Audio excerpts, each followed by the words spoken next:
Yo, what is up, guys? It's your boy Bernie here, along with Sean. Welcome back to The Charge. And today, guys, bringing you yet another sports news and rumors and also sports opinions. And today, guys, we're going to be talking about kind of a situation going on with the MLB, but also, kind of spreading it to not only the NBA, but also the NFL as well. And that is, of course, that 4 Marlins have tested positive for the COOF. That means a total of 17 now are positive for the COOF for the Marlins, and they have postponed games with the Marlins until Sunday, I believe. I just read that was breaking news as we were kind of recording this. And so, Sean, I think the biggest question is going to be, we've seen that a lot of players and a lot of people, we know that the NFL is not going to have a bubble, the MLB is not having a bubble, but the NBA is having a bubble, and it looks like we're kind of seeing some success with it. We know that Dr. Fauci praised the NBA when it comes to how they're handling it, and the MLB and NFL are not going to have bubbles, and obviously the NFL season hasn't even started yet. But now that we kind of have this information about, bubbles, no bubbles, MLB, NFL, is it possible, kind of going to the NFL side of things, do they need to be in a bubble? Yeah, so I think the reason the NBA is able to do this is because they carry, smaller rosters, smaller teams, and so it's easy for them to just go, pick up in an arena and play. You can have multiple courts next to each other. You can have multiple games going on at the same time. But with the NFL, it's a little more challenging because they have bigger rosters. But what I do think they need to do for health is make sure that all of these players are kind of contained. The NFL season's long, but if they could, potentially contain the teams to like a specific hotel, and not have them going back and forth, returning to their families, going out to dinner with friends, stuff like that. They need to put some sort of guidelines that's going to limit exposure to, the outside world. Definitely don't think there should be fans this year. It's going to be tough to prevent any type of COVID outbreak, especially with the NFL, because they really all do bump up to each other like every single play, just making tackles, they're sweating. So it's just going to naturally happen. But I think the NFL needs to make sure that there's some type of protective gear, maybe face masks that they can have, do anything that will limit skin-to-skin contact. And then as far as a bubble goes, I think that should be on each individual team, but they need to do it in a uniform way. So, not one team has no rules for their players and one team has everyone, strictly defined. You can only go to and from practice, like to a hotel or to your house and to practice. You can't like go out and socialize, go to bars, go party, stuff like that. They're really going to need to be strict about that, about limiting that exposure and then quarantining anyone who breaks that protocol. What do you think? I mean, I'm 110% in agreement with you, Sean. It's just the matter of fact that the NFL needs to kind of be concerned about, what's going on with the Marlins and also, what's going on around the country, is that they do need to learn and have some safety precautions about how do we safely, effectively get players to not get the virus or not to have such a big outbreak. I know that the NFL is working with the helmet makers to make face masks so that way their spit doesn't go, any kind of that stuff doesn't go out.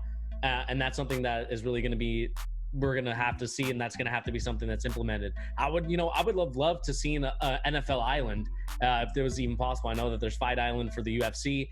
I think that, with a little bit more time, and I think they do have time, which is kind of weird that they haven't thought of it. And maybe, the optics might not be good and the sort of kind of, I don't know what you call it, but the optics don't look good for it because obviously you need more time for it. It's probably going to take a long time to build those stadiums, and obviously you're going to need more fields than just one.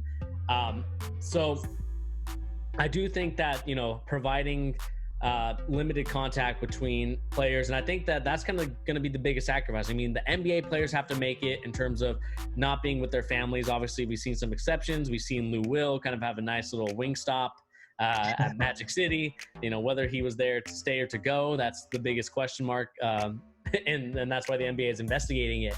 But I think you're right. I think if players decide to go out of the bubble, or not the bubble, but decide to kind of socialize and do things, you're going to have to be in quarantine, and that could cost your team a game. I mean, let's say, for example, we have Russell Wilson. Obviously, he's not going to be, out of the bubble. But let's say, he had to go to a family emergency or something was happening.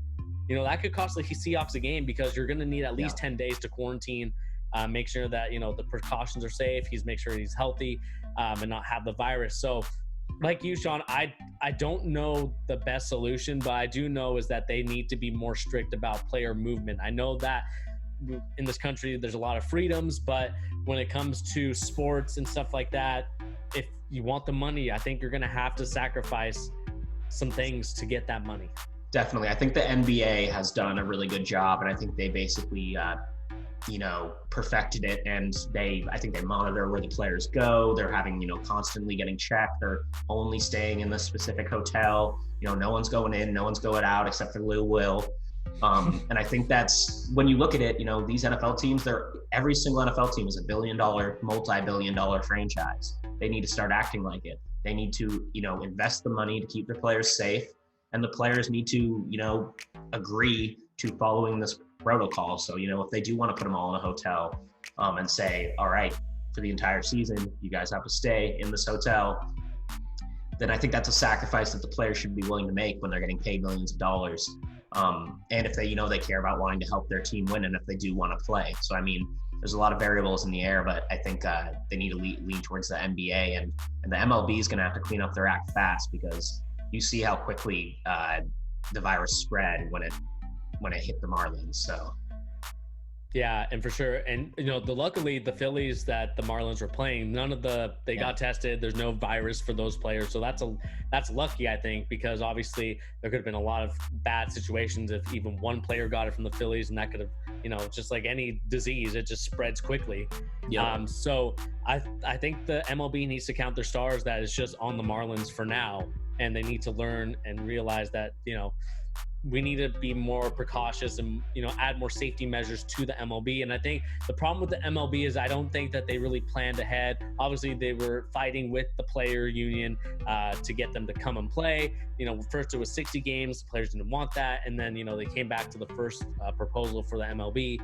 And I just think that we need to see more of that from not only the MLB, but also the NFL. I mean, we have to be flexible in this season, and maybe there should be an exemption for the season in terms of like the CBA agreement between the players and the owners, and just kind of be flexible with it this year, because there's a lot of stuff that could happen to where, one day, the COOF might need a different situation than what we have now. Obviously, when it comes to guys like CDC, Fauci, things change. So we need to kind of adapt to the changes that are occurring right now. And like you said, the NBA is doing a great job. Obviously they have these kind of, I call them chastity rings that they give the players, and it's just, tracking their COVID, their temperature and all that stuff. Obviously people can buy it. It's like $300. Not sure if everyday American needs it, but we'll see what happens. Like it's curious to know that will we see these other sports, create a bubble from here on out until there's a vaccine? Yeah. I guess we'll have to wait and see. Our viewers, you want to let us know in the comments below. What do you think the NFL and the MLB should be doing? Should they be trying to operate in a bubble like the NBA? How would that work, and what would that look like? What do you guys think? Yeah, just like Son said, put it in the comment section down below. Remember to smash that like button. Also remember to hit that subscribe button if you're new to the channel. And guys, we'll catch you on the next video. Peace. Thanks.